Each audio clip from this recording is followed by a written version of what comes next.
का था। मैं और बुआ कमरे में सोते थे, जबकि वो दरवाजे के पास ही चारपाई पर बिस्तर डालकर सो जाता था। बुआ को उसके आने से काफी हौसला हो गया था, क्योंकि वो कहती थी कि घर पर किसी मर्द का होना जरूरी है। मैं तो सारा दिन लड़कियों के साथ काम में लगी रहती। अदील भी सुबह बुआ के साथ ही घर से निकल पड़ता और अपनी फैक्ट्री चला जाता। अदील को हमारे घर रहते कुछ ही अरसा गुजरा था जब बुआ मेरे लिए एक रिश्ता ले आई, और मैं ये देखकर हैरान थी कि बुआ मेरे लिए एक बुड्ढे का रिश्ता लाई थी। उसका ख्याल था कि मेरे जैसी लावारिस लड़की को भला कौन अपनाएगा, इसलिए उसको ये रिश्ता मेरे लिए बहुत मुनासिब लगा था। लेकिन मुझे तो उस बुड्ढे से हरगिज शादी नहीं करनी थी, इसलिए मैंने बुआ के सामने ये जाहिर किया कि उस बुड्ढे का रिश्ता लाने की वजह से मेरे दिमाग पर असर हो गया है। मैंने अजीब बहकी बहकी बातें करना शुरू कर दी थी। जब बुआ को यकीन हो गया कि मेरा तो अब ज़हनी तवाज़ुन ही खराब हो गया है, तो उसने खुद ही इस रिश्ते को मना कर दिया, क्योंकि जो भी था अम्मा के बाद उसने ही तो पाला था मुझे, और थोड़ा बहुत एहसास तो उसके दिल में मेरे लिए बाकी था ही। मगर इस पागलपन का अदील ने फायदा उठा लिया, और एक दिन वो मेरे कमरे में आ गया। वो हंसता हुआ मेरे करीब आया और कहने लगा कि मुझे तेरी सारी चालाकी समझ में आ गई है कि तू क्यों पागल होने का ढोंग रचा रही है। चल वो बुड्ढा न सही, मुझे ही अपने करीब आने का शर्फ बख्श दे। मैंने उसे बहुत मना किया, मगर वो बाज ना आया और मेरी जिंदगी खराब कर दी। मैंने बहुत कोशिश की कि खुद को बचा सकूं, मगर वो एक मर्द था और उसके आगे मेरी एक न चल सकी। मैंने बहुत कोशिश की कि बुआ को समझा सकूं, मगर बुआ तो बस यही मान चुकी थी कि मैं पागल हो चुकी हूं, और मेरे जहन पर इतना असर हो गया है कि अब मैं खुद से झूठ गढ़कर इस तरह की कहानियां बना रही हूं। इसके अलावा वो किसी भी बात का यकीन करने को तैयार न थी, मगर मैंने भी हिम्मत न हारी थी। मैंने अपना काम एक बार फिर से मेहनत से करना शुरू कर दिया था। अब तो मुझे किसी रिश्ते का भी खौफ नहीं था। अब मैं अदील को भी दिन रात कोसती रहती। उसने मुझे बर्बाद जो कर दिया था। मैं तो सिर्फ उस बुड्ढे से ही जान छुड़ाना चाहती थी, मगर उसने मेरा ये हाल कर दिया था कि अब किसी बुड्ढे का तो दूर, किसी जवान का रिश्ता भी मेरे लिए नहीं आ सकता था। और उस अदील की डिटाई भी ये थी कि इस सब के बावजूद भी वो इसी घर में रह रहा था। लेकिन हैरत की बात यह थी कि इतना सब कुछ होने के बावजूद भी कुछ ही अरसे में मेरा दिल उसकी तरफ से साफ भी हो गया था, बल्कि वो मुझे अच्छा लगने लगा था और मैं भी उसका ख्याल रखने लगी थी। इस उम्र में मुझे नहीं मालूम था कि मैं पागलपन का जो नाटक उस बुड्ढे के रिश्ते से इनकार करने के लिए कर चुकी थी, उसके बाद मेरे लिए कोई रिश्ता आएगा ही नहीं। और बुआ भी अब परेशान होने लग गई थी, क्योंकि उसकी अपनी उम्र तो अब ढलती ही जा रही थी, तो इसके बाद मेरा ख्याल कौन रखता। खूबसूरत तो मैं थी ही, मगर अब मुझसे शादी कौन करेगा, यही फिक्र उसको खाई जाती थी। उसने मेरे अब्बा से भी राब्ता करने की बहुत कोशिश की थी, मगर अब्बा तो अरसा हुआ वो मकान बेचकर न जाने कहाँ चला गया था, ये जानते हुए भी कि इस दुनिया में उसकी एक बेटी भी थी। मगर उसने तो शुरू से ही मुझे अपनी बेटी के रूप में कबूल किया ही नहीं था, तो उसे भी फिक्र क्यों होती। अदील मेरी खूबसूरती से मुतासिर तो था ही, इसलिए ही तो वो एक बार मेरी इज्जत के साथ खेल चुका था, मगर वो मेरे बारे में बात करते हुए न जाने बुआ से डरता क्यों था। मैं अपने लिए बुआ को परेशान देखती तो मुझे रोना आता कि वो औरत जो मेरी कुछ भी नहीं लगती थी, उसने मुझे अम्मा के बाद इस भरी दुनिया में अकेले ही संभाला था और मुझे दुनिया की हर तरह की नज़र से बचाकर अपने घर में छुपा रखा था।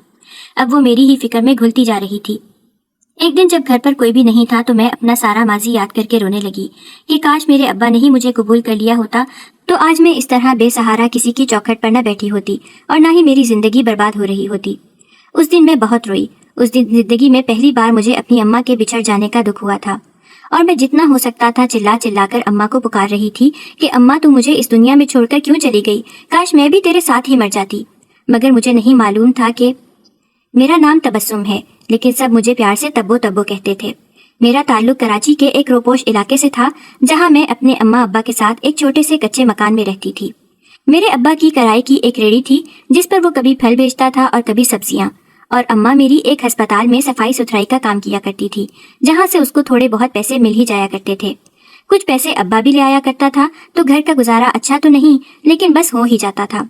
अम्मा अब्बा के पास इतने पैसे तो थे नहीं कि वो मुझे स्कूलों में तालीम दिला सकते, और हालात भी ऐसे नहीं थे कि वो मुझे घर पर अकेला छोड़कर अपने अपने कामों पर जा सकते। कराची शहर में तो वैसे भी हालात बाकी शहरों की निस्बत ज्यादा ही खराब थे, इसलिए अम्मा मुझे अपने साथ ही अस्पताल ले जाया करती थी, क्योंकि अब्बा को तो मैं शुरू से ही नापसंद थी। शायद मैं लड़की थी इसलिए। अब्बा को तो शौक था कि उसका बेटा होता, मगर मेरी अम्मा बेचारी की किस्मत में लड़की लिखी थी, इसलिए अब्बा तो हर वक्त अम्मा को कोसता ही रहता था कि पहले अपना पेट पालना ही मुश्किल था, जो अब तूने बेटी का बोझ भी मेरे सर पर डाल दिया है। अम्मा भी क्या करती, उसकी शादी के 6 साल के बाद तो उसकी गोद भरी थी, लेकिन अब्बा जहाँ बेटे की उम्मीद लगाए बैठा था, वहाँ उसको मेरे जैसी बेटी से नवाजा गया था। मगर उसने तो मेरे पैदा होते ही अम्मा को ताने देना शुरू कर दिए थे। मैंने जब से होश संभाला था, कभी नहीं देखा था कि अब्बा ने मुझे प्यार से बुलाया भी हो या मेरे पास आकर बैठा हो।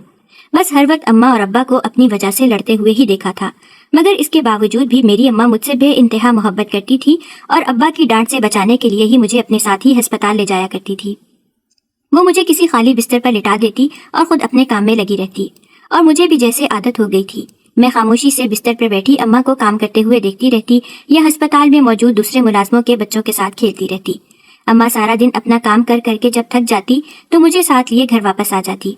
अगर कोई 4 पैसे हाथ लग जाते तो वापसी पर कभी मुझे नान टिक्की खिला देती या मेरी पसंद की सब्जी पका लेती। इससे ज्यादा वो मेरी फरमाइशें पूरी नहीं कर सकती थी, और मुझे भी अपनी गुर्बत का अच्छी तरह से अंदाजा था, इसलिए मैंने अम्मा से कभी कोई फरमाइश ही नहीं की थी। मगर उनमें ही एक अम्मा थी जिसकी ज्यादातर ड्यूटी ऑपरेशन थिएटर की सफाई की होती थी। उसका नाम उज़्मा था। उसकी अम्मा के साथ बहुत ज्यादा दोस्ती थी, और अक्सर जब अम्मा को काम ज्यादा होता था तो वो मुझे उज़्मा के साथ उसके घर भेज दिया करती थी, जो कि अस्पताल के करीब ही एक बड़ी सी बिल्डिंग में एक छोटे से घर में अकेली ही रहती थी। वो मेरा बहुत ख्याल रखती। मैं उसको उज़्मा कहकर ही बुलाती थी, मगर अम्मा को शायद ये बात पसंद न आती थी कि मैं उसको नाम से बुलाती हूँ। तभी अम्मा ने मुझे कहा कि तो उसको बुआ कहा कर। बुआ फुप्पो को ही कहते हैं। तब से मैंने उसको बुआ कहना शुरू कर दिया था। मुझे उसके घर जाते एक अरसा गुजर गया था, इसलिए मेरी बिल्डिंग के काफी ज्यादा बच्चों से दोस्ती हो गई थी। बुआ के घर में कोई था तो नहीं, ना उसका कोई बच्चा था, इसलिए वो भी मुझसे अम्मा जैसा ही प्यार करती थी। बुआ उज़्मा अम्मा की गैर मौजूदगी में मेरा बहुत ध्यान रखती, और जब अम्मा काम करते करते ज्यादा ही देर कर देती तो वो मुझे अपने पास ही सुला लिया करती थी, और अम्मा मुझे उसके पास सोता हुआ देखकर मुझे लिए बगैर ही घर चली जाया करती। और अब्बा ने तो कभी अम्मा से मेरा वैसे ही नहीं पूछा था, इसलिए मेरे ना होने से भी उसको कभी कोई फर्क नहीं पड़ा था। वो तो जैसे शुक्र करता था कि मेरी उससे जान छूट गई थी। ऐसा ही एक बदकिस्मत दिन था मेरी जिंदगी का। उस दिन भी अम्मा को अस्पताल में बहुत ज्यादा काम था। शाम का अंधेरा फैल चुका था, और अम्मा का काम था कि खत्म होने को नहीं आ रहा था। मैं भी सारा दिन अस्पताल के बेंच पर बैठे बैठे थक गई, तो अम्मा ने मुझे बुआ उज़्मा के साथ उसके घर भेज दिया, और मुझे कहने लगी कि जा तब्बो बेटा, तू अपनी बुआ के साथ जाकर आराम कर ले, सुबह से बैठी बैठी थक गई है। मैं काम से फारिग हो जाऊंगी तो तुझे खुद आकर ले जाऊंगी। और मैं भी अम्मा को एक नजर देखते हुए बुआ के साथ उसके घर चली गई। मैं नहीं जानती थी कि मैंने उस दिन अम्मा को आखिरी नजर ही देखा था। मैं तो बुआ के घर जाते ही हर परेशानी से आजाद हो जाया करती थी, क्योंकि वो मुझे हमेशा खाने के लिए अच्छा देती थी, जो कि मेरा अब्बा मुझे कभी नहीं दे सका था। हालांकि उसकी रेडी पर अक्सर ही बहुत अच्छा अच्छा फल होता था, जिसे देखकर मेरे मुंह में पानी आ जाता, मगर वो मेरे तासुरात दूर से ही देखकर मुझे सख्ती से मना कर दिया करता कि तब्बो की बच्ची, खबरदार जो तूने मेरी रेडी को अपनी गंदी नजर से देखा भी, ये तेरे लिए नहीं है, ये मेरी मेहनत है जिसे मैं बाजार जाकर बेचूंगा, तभी तो तेरी अम्मा का और अपना पेट भरूंगा, और तू तो वैसे ही मुफ्त की रोटियां तोड़ती रहती है, इसलिए तू मेरी रेडी से दूर ही रहा कर। मैं नहीं चाहता कि तू अपने गंदे हाथ मेरी रेडी को लगा, और जो 2-4 पैसे मैं कमाकर घर ले ही आता हूँ वो भी तेरी गंदी नजर की वजह से आना बंद हो जाए। वो तो जैसे शुरू से ही मुझे कोई अछूत समझता था। उसकी ये बातें सुनकर मेरी आंखों में आंसू आ जाया करते थे, मगर अम्मा हमेशा मुझे अपनी बाहों में छुपा लिया करती, और मुझे अस्पताल से वापसी पर नान टिक्की जरूर खिलाया करती। बुआ उज़्मा को भी मेरे अब्बा के रवैये के बारे में मालूम था, इसलिए वो मुझे जब भी अपने घर ले जाती तो मुझे खाना जरूर खिलाया करती। दुनिया में 2 ही लोग थे जिन्होंने मुझसे सच्ची मोहब्बत की थी, एक थी मेरी अम्मा और दूसरी बुआ। उस दिन जब रात भी काफी फैल गई, मगर अम्मा मुझे लेने न आई। बुआ जानती थी कि अक्सर अम्मा जब मुझे सोया हुआ देखती थी तो वो मुझे उठाए बगैर घर चली जाया करती थी, इसलिए बुआ ने भी दरवाजा बंद किया और बत्तियां बुझाकर सोने के लिए लेट गई, क्योंकि वो जानती थी कि अम्मा तो घर चली ही गई है, मगर वो सुबह जरूर आएगी। मगर सुबह उठते ही एक बुरी खबर हमारी मुंतजिर थी। अस्पताल की सफाई करते हुए अम्मा के ऊपर कोई तेजाब गिर गया था, जिसकी वजह से उसका सारा जिस्म झुलस गया था, और अस्पताल के अमले की लापरवाही की वजह से उसको इलाज की कोई सहूलत न दी गई थी। हम जैसे छोटे और गरीब लोगों के साथ ऐसा ही तो होता आया है, हम लोगों को कौन पूछता है भला। और अम्मा तो मेरी वैसे भी अस्पताल में सफाई का ही काम करती थी, वो कौन सा वहाँ पे कोई बड़ी डॉक्टर थी जिसके पीछे सब भागे भागे आते। उसकी मौत की खबर बुआ उज़्मा को दे दी गई, क्योंकि सब जानते थे कि बुआ उज़्मा की अम्मा के साथ बहुत ज्यादा दोस्ती थी। अब अब्बा को भी इस बारे में बताना तो था ही। उसने तो खैर वैसे भी अम्मा की कोई खबर नहीं ली थी, उसको कोई परवाह नहीं थी कि अम्मा 2 दिन घर क्यों नहीं आई थी। बुआ ने मुझे बाजू से थामा और मुझे लेकर अब्बा के पास चली गई और कहने लगी कि तेरी बीवी तो इस दुनिया से चली गई है, अब इस बच्ची का क्या कसूर है, इसका तो तेरे अलावा इस दुनिया में कोई नहीं है, वो जैसी भी है तेरी औलाद ही तो है, इसका वाहिद सहारा तू ही है। मगर अब्बा तो जैसे गुस्से से फट ही पड़ा था। वो कहने लगा कि इस बदकिस्मत को मेरे घर से ले जा, इसकी वजह से तो इसकी माँ मरी है, वही तो इसके लिए खार होती फिरती थी, अब जब वही मर गई है तो मैं तो उस बोझ को नहीं संभाल सकता। काश मेरा कोई बेटा होता जो मेरा सहारा बनता, मगर ये लड़की, इसको मैं आखिर कब तक बिठा कर खिलाऊंगा, मुझे नहीं इसकी जरूरत, तू इसको ले जा। और मुझे धक्के दे देकर घर से निकाल दिया। बुआ तो कानों को हाथ लगाने लगी थी कि भला ऐसा भी कोई बाप होता है जो अपनी ही औलाद को रखने के लिए तैयार न हो, और वो भी तब जब उसके अलावा दुनिया में उसका कोई था ही नहीं। बुआ ने मेरा हाथ मजबूती से पकड़ रखा था। वो बहुत देर तक अब्बा के घर का दरवाजा खटखटाती रही कि शायद अब्बा को मुझ मासूम पर तरस आ जाए, मगर बहुत देर दरवाजे पर शोर मचाने के बाद भी जब अब्बा ने दरवाजा ना खोला तो बुआ मुझे वहां से हमेशा हमेशा के लिए अपने घर ले आई थी और मुझे अपनी औलाद समझकर ही पालने लगी थी। बुआ मुझे बिल्कुल वैसे ही प्यार करती थी जैसे अम्मा मुझसे प्यार करती थी। बुआ भी अच्छी तरह से जानती थी कि मुझे पढ़ने का शौक था, मगर वो बेचारी भी मेरा ये शौक कैसे पूरा करती। वो तो जो कमा कर लाती थी वो घर के खर्चों में पूरा हो जाया करता था, मगर वो इतना जरूर करती थी कि मेरे लिए कभी कभी कोई न कोई छोटी मोटी किताब ले आती थी जो मैं सारा दिन अपने साथ लिए फिरती थी। बिल्डिंग के बाकी बच्चे स्कूल जाते थे और वो भी अपनी पुरानी किताबें मुझे दे दिया करते थे और मैं सारा दिन उनके ही सफ़े उलटती रहती थी। बुआ इतनी पढ़ी लिखी तो थी नहीं, बस एक सफाई सुथराई का काम ही था जो वो शुरू से करती आई थी। इसके अलावा वो भला और क्या काम करती। मैं भी बुआ के साथ अस्पताल की सफाई करती रहती। ऐसे ही मेरा बचपन गुजर गया और मैं बड़ी हो गई, और बड़ी होने के साथ साथ मैं खूबसूरत भी इंतहा की थी। मेरी बड़ी बड़ी आंखें बिल्कुल अपनी अम्मा जैसी थीं और कद काट तो मैंने बिल्कुल अब्बा जैसा ऊंचा लंबा निकाला था।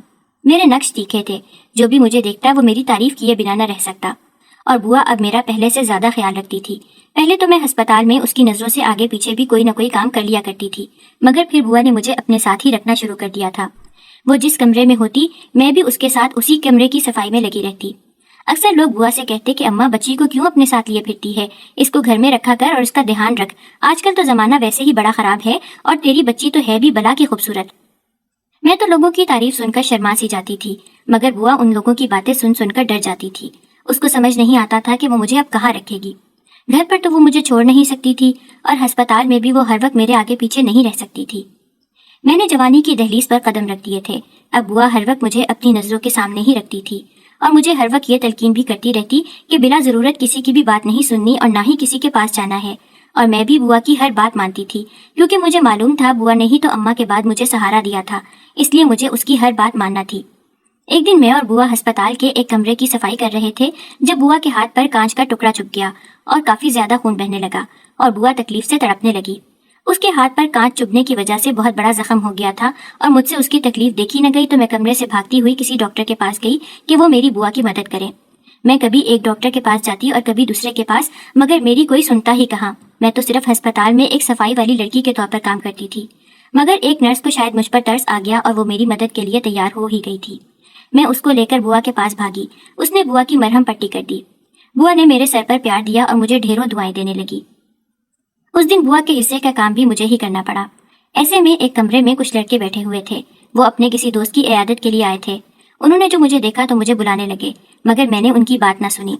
उनमें से एक लड़का गुस्से से उठा और मेरी तरफ आकर मुझे बाजू से पकड़कर खींचा कि लड़की, तुझे सुनाई नहीं दे रहा? तुझे कब से बुला रहे हैं, मगर तू सुन ही नहीं रही।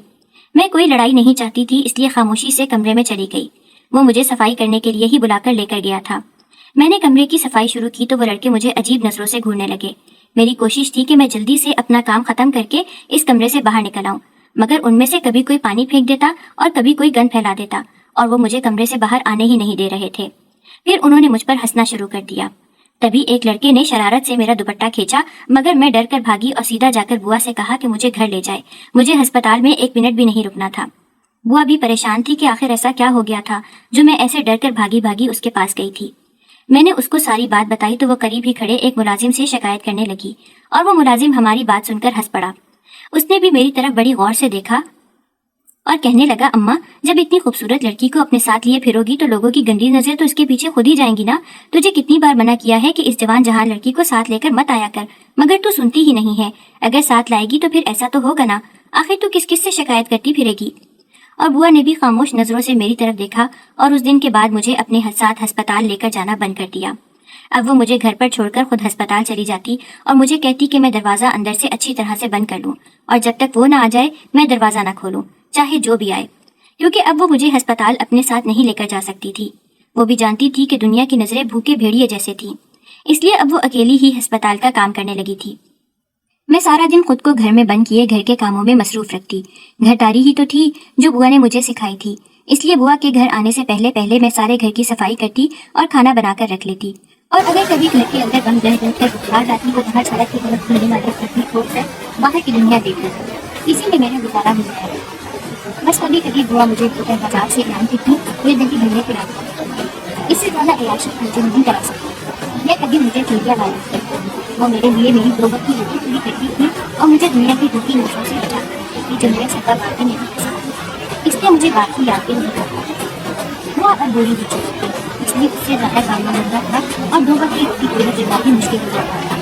تو ایک دن میں نے عظمیٰ بوا سے کہا کہ وہ مجھے اپنے ساتھ ہسپتال لے جانا تھا، میں اس کی مدد کر دیا کروں گی کیونکہ ایسے تو حالات بہت خراب ہو جائیں گے۔ لیکن بوا نہ مانی۔ ہاں البتہ اس نے اتنا ضرور کیا کہ اس کے پاس جو جمع پونجی تھی اس سے بوا نے مجھے کچھ کپڑے اور کچھ شیشے لا دیے اور مجھے کہنے لگی اگر تم نے میری مدد کرنی تو ہے تو ایسا کیا کر گھر بیٹھ کر ان کپڑوں پر شیشے لگا کر، اگر تو کام صحیح سے کرے گی تو میں انہیں بازار جا کر بیچ دوں گی، اس سے تھوڑے بہت پیسے تو نہیں جایا کریں گے اور میں خوش ہوں۔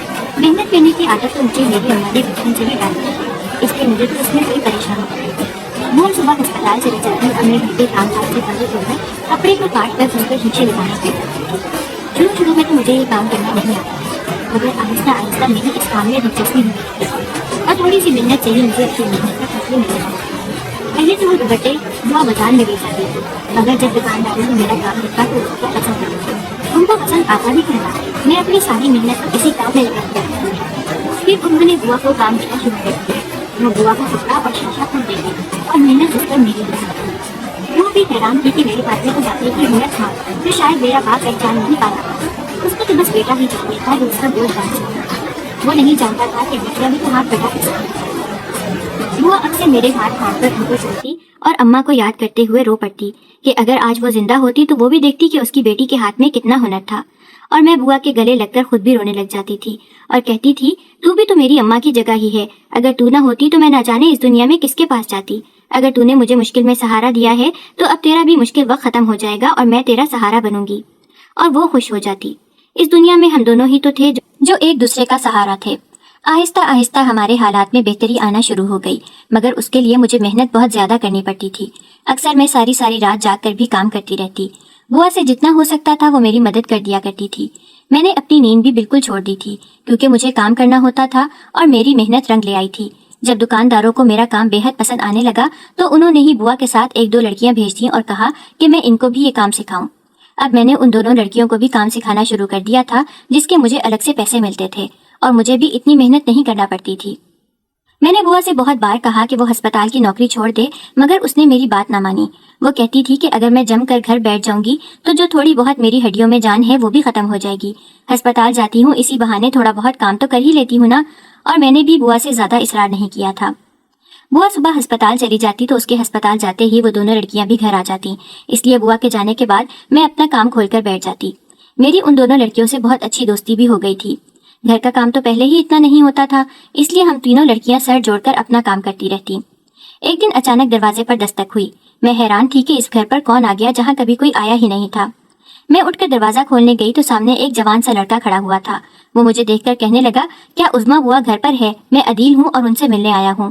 میں نے اسے بہت حیران ہو کر دیکھا اور پوچھا کہ تو بوا کا کیا لگتا ہے؟ وہ مجھے کہنے لگا کہ وہ بوا کا بیٹا ہے، اور میں اس کی بات سن کر حیران رہ گئی کیونکہ بوا نے تو کہا تھا کہ اس کا بھی اس دنیا میں کوئی نہیں تھا، تو یہ بیٹا کہاں سے آ گیا؟ میں نے اس کو کہا کہ ابھی بوا گھر پر نہیں ہے۔ وہ مجھ سے کہنے لگا کہ میں اسے گھر کے اندر تو آنے دوں، مگر مجھے تو بوا نے سختی سے منع کیا تھا کہ اس کی غیر موجودگی میں کسی کو بھی گھر کے اندر نہ آنے دوں، اس لیے میں نے اس کو کہا کہ وہ گھر کے باہر ہی انتظار کرے، جب بوا آ جائے گی تو وہ اس سے خود ہی مل لے گی، اور کھٹاک سے دروازہ بند کر دیا۔ مگر میں حیران ضرور تھی کہ جب بوا کا ایک بیٹا تھا تو اس کو مجھ سے جھوٹ بولنے کی کیا ضرورت تھی؟ اگر وہ مجھے سچ بتا دیتی تو میں کون سا اس کے بیٹے کو گھر میں آنے سے منع کر دیتی؟ میں بوا کا انتظار کرنے لگی۔ جیسے ہی شام ہوئی بوا کا ہسپتال کا وقت ختم ہوا تو وہ گھر آئی۔ دروازے پہ ایک بار پھر سے دستک ہوئی۔ میں نے دروازہ کھولا تو عدیل بوا کے ساتھ ہی کھڑا تھا اور بوا کے چہرے پر بھی انتہا کی خوشی تھی، اور وہ مجھے دھکا دیتے ہوئے اندر آئی تھی۔ ارے ہٹ تبو، تو نے کیا میرے بیٹے کو سارا دن باہر ہی کھڑا رکھا؟ جا اس کے لیے اچھی سی چائے بنا کر لا، صبح سے میرا پتر بیچارہ میرا انتظار کرتا رہا ہے۔ اور میں حیران تھی کہ یہ بوا کا بیٹا آخر کہاں سے ٹپک پڑا تھا، جس کے سامنے بوا کو میں بھی نظر نہیں آ رہی تھی، اور اس کا وہ بیٹا تب کہاں تھا جب بوا پر مشکل وقت آیا تھا۔ بوا تو یہ بھی بھول گئی تھی کہ اس کے مشکل وقت میں اس کی مدد کرنے کے لیے میں موجود تھی، نہ کہ وہ بیٹا جو نہ جانے کہاں سے آ ٹپکا تھا۔ ان ساری سوچوں کو ذہن سے جھٹکتے ہوئے میں اس کے لیے چائے بنا کر لائی۔ بوا تو اس کے صدقے واری جا رہی تھی۔ جب مجھ سے برداشت نہ ہوا تو میں نے پوچھ ہی لیا کہ بوا آخر یہ کون ہے؟ وہ میری طرف دیکھ کر مسکرانے لگی اور کہنے لگی، جیسا کہ تو جانتی ہی ہے کہ میں ہسپتال میں ہی شروع سے کام کرتی آئی ہوں، اور یہ بھی مجھے تیری طرح ادھر سے ہی ملا تھا، اور جیسے میں نے تجھے پالا ہے ویسے ہی اسے بھی میں نے پالا تھا۔ جب یہ اپنے پیروں پر کھڑا ہو گیا تھا تو مجھے چھوڑ کر چلا گیا تھا، اور میں بہت ناراض تھی کہ میں اس کی شکل دوبارہ کبھی نہیں دیکھوں گی، مگر آج عدیل پتر کو دیکھ کر میری ساری ناراضگی ختم ہو گئی ہے۔ تو کیا کھڑی باتیں کر رہی ہے؟ چل اب جا اور میرے پتر کے لیے اچھا سا کھانا بنا۔ اور میں منہ بسوڑتے ہوئے کچن میں گھس گئی تھی۔ مجھے غصہ بھی تھا کہ بوا اب مجھ سے زیادہ اس کو اہمیت دے رہی تھی، اور اس عدیل کو بھی یہ شاید میرے غصے کا اندازہ ہو گیا تھا۔ تبھی تو وہ بھی بوا سے آنکھ بچا کر میرے پیچھے پیچھے کچن میں آ گیا تھا اور مجھے دیکھ کر ہنسنے لگا تھا، جبکہ مجھے اس کو ہنستے ہوئے دیکھ کر اور زیادہ غصہ آ رہا تھا۔ وہ کہنے لگا کہ تبو اس میں تیرا بھی کوئی قصور نہیں ہے، بوا عظمیٰ ہے ہی ایسی، اس کا دل جس بچے پر آ جاتا ہے وہ اس سے ایسے ہی محبت کرنے لگتی ہے جیسے وہ اس کی اپنی اولاد ہو۔ مجھے بوا نے بڑی مشکل سے پالا تھا، لیکن میں اس گھر میں اور ہسپتال میں بند ہو کر نہیں رہ سکتا تھا، اس لیے میں جیسے ہی بڑا ہوا تو یہاں سے بھاگ گیا، اپنی محنت مزدوری کی، اور آج میں ایک فیکٹری میں کام کرتا ہوں۔ میری تنخواہ بہت زیادہ اچھی تو نہیں، لیکن گزارا ہو ہی جاتا ہے۔ تو مجھے ایک دم بوا کا خیال آیا، اس لیے میں بوا سے ملنے چلا آیا۔ عدیل بھی اب اسی گھر میں رہنے لگا تھا۔ میں اور بوا کمرے میں سوتے تھے، جبکہ وہ دروازے کے پاس ہی چارپائی پر بستر ڈال کر سو جاتا تھا۔ بوا کو اس کے آنے سے کافی حوصلہ ہو گیا تھا، کیونکہ وہ کہتی تھی کہ گھر پر کسی مرد کا ہونا ضروری ہے۔ میں تو سارا دن لڑکیوں کے ساتھ کام میں لگی رہتی۔ عدیل بھی صبح بوا کے ساتھ ہی گھر سے نکل پڑتا اور اپنی فیکٹری چلا جاتا۔ عدیل کو ہمارے گھر رہتے کچھ ہی عرصہ گزرا تھا جب بوا میرے لیے ایک رشتہ لے آئی، اور میں یہ دیکھ کر حیران تھی کہ بوا میرے لیے ایک بڈھے کا رشتہ لائی تھی۔ اس کا خیال تھا کہ میرے جیسی لاوارث لڑکی کو بھلا کون اپنائے گا، اس لیے اس کو یہ رشتہ میرے لیے بہت مناسب لگا تھا۔ لیکن مجھے تو اس بڈھے سے ہرگز شادی نہیں کرنی تھی، اس لیے میں نے بوا کے سامنے یہ ظاہر کیا کہ اس بڈھے کا رشتہ لانے کی وجہ سے میرے دماغ پر اثر ہو گیا ہے۔ میں نے عجیب بہکی بہکی باتیں کرنا شروع کر دی تھیں۔ جب بوا کو یقین ہو گیا کہ میرا تو اب ذہنی توازن ہی خراب ہو گیا ہے، تو اس نے خود ہی اس رشتے کو منع کر دیا، کیونکہ جو بھی تھا اماں کے بعد اس نے ہی تو مجھے پالا تھا، اور تھوڑا بہت احساس تو اس کے دل میں میرے لیے باقی تھا ہی۔ مگر اس پاگل پن کا عدیل نے فائدہ اٹھا لیا تھا، اور ایک دن وہ میرے کمرے میں آ گیا۔ وہ ہنستا ہوا میرے قریب آیا اور کہنے لگا کہ مجھے تیری ساری چالاکی سمجھ میں آ گئی ہے کہ تو کیوں پاگل ہونے کا ڈھونگ رچا رہی ہے۔ چل وہ بڈھا نہ صحیح مجھے ہی اپنے قریب آنے کا شرف بخش دے۔ میں نے اسے بہت منع کیا، مگر وہ باز نہ آیا اور میری زندگی خراب کر دی۔ میں نے بہت کوشش کی کہ خود کو بچا سکوں، مگر وہ ایک مرد تھا اور اس کے آگے میری ایک نہ چل سکی۔ میں نے بہت کوشش کی کہ بوا کو سمجھا سکوں، مگر بوا تو بس یہی مان چکی تھی کہ میں پاگل ہو چکی ہوں، اور میرے ذہن پر اتنا اثر ہو گیا ہے کہ اب میں خود سے جھوٹ گڑھ کر اس طرح کی کہانیاں سنا رہی ہوں۔ اس کے علاوہ وہ کسی بھی بات کا یقین کرنے کو تیار نہ تھی، مگر میں نے بھی ہمت نہ ہاری تھی۔ میں نے اپنا کام ایک بار پھر سے محنت سے کرنا شروع کر دیا تھا۔ اب تو مجھے کسی رشتے کا بھی خوف نہیں تھا۔ اب میں عدیل کو بھی دن رات کوستی رہتی، اس نے مجھے برباد جو کر دیا تھا۔ میں تو صرف اس بڈھے سے ہی جان چھڑانا چاہتی تھی، مگر اس نے میرا یہ حال کر دیا تھا کہ اب کسی بڈھے کا تو دور، کسی جوان کا رشتہ بھی میرے لیے نہیں آ سکتا تھا۔ اور اس عدیل کی ڈٹائی بھی یہ تھی کہ اس سب کے باوجود بھی وہ اسی گھر میں رہ رہا تھا۔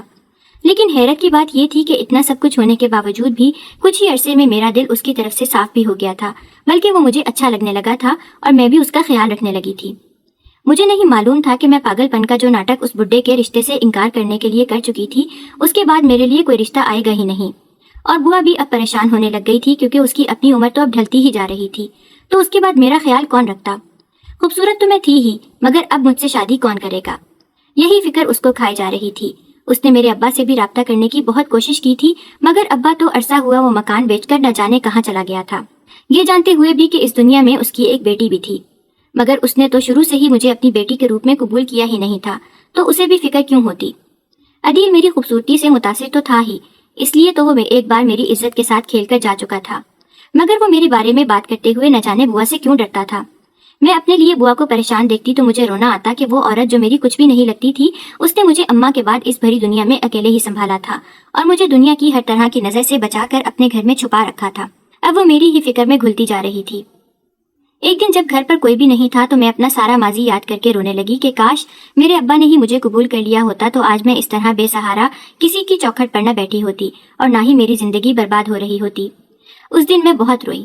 اس دن زندگی میں پہلی بار مجھے اپنی اماں کے بچھڑ جانے کا دکھ ہوا تھا، اور میں جتنا ہو سکتا تھا چلا چلا کر اماں کو پکار رہی تھی کہ اماں تو مجھے اس دنیا میں چھوڑ کر کیوں چلی گئی؟ کاش میں بھی تیرے ساتھ ہی مر جاتی۔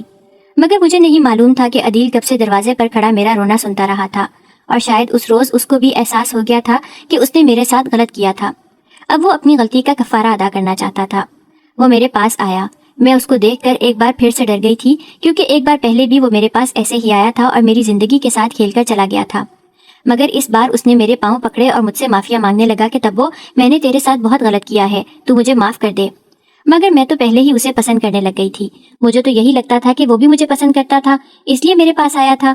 مگر اس روز وہ مجھے کہنے لگا کہ تبو، تیری خوبصورتی نے ہی مجھے اپنی طرف کھینچا تھا، میں نہیں جانتا تھا کہ تو اس بھری دنیا میں میری طرح اکیلی ہے، میں تو پھر بھی مرد ہوں، اپنی حفاظت کر سکتا ہوں اور اپنے لیے کما بھی سکتا ہوں، جبکہ تو ایک کمزور لڑکی ہے، تو گھر سے باہر کمانے کے لیے جائے گی تو یہ دنیا کے بھیڑیے تجھے نوچ کھائیں گے۔ میں بھی اس وقت بس ایک بھیڑیا ہی بن گیا تھا اور میری نظروں میں تیرے لیے ہوس ہی تو تھی، مگر میں اپنے کیے پر شرمندہ ہوں اور اب میں تجھے اپنانے کے لیے بھی تیار ہوں۔ اس روز جب بوا ہسپتال سے گھر واپس آئی تو عدیل نے بوا کو سب سچ بتا دیا کہ تبو کے ساتھ میں نے ہی غلط کیا تھا اور وہ پاگل نہیں تھی جو جھوٹ بولتی تھی، بلکہ وہ تو بیچاری سچ ہی بولتی رہی، مگر تو نے اس کی بات کا یقین نہ کیا۔ میں جانتا ہوں کہ میں نے اس کی زندگی خراب کی ہے اور اب میں اس لڑکی سے شادی کر کے اسے سہارا دینا چاہتا ہوں، اور تو میری بات کا یقین کر، تو مجھے جانتی ہے نا، میں اسے خوش رکھوں گا۔ وہ پہلے تو حیرانگی سے عدیل کا منہ دیکھنے لگی اور پھر کہنے لگی، ہاں جانتی ہوں میں تجھے، جیسے تو مجھے چھوڑ کر چلا گیا تھا ویسے ہی اسے بھی چھوڑ کر چلا جائے گا، پھر یہ بیچاری کیا کرے گی، اور میری عمر اب بہت ہو گئی ہے، میں اس کو لے کر در در کی ٹھوکریں نہیں کھا سکتی، اس لیے میں جتنی دیر زندہ ہوں اتنی دیر تو میں اس کی حفاظت کر ہی سکتی ہوں۔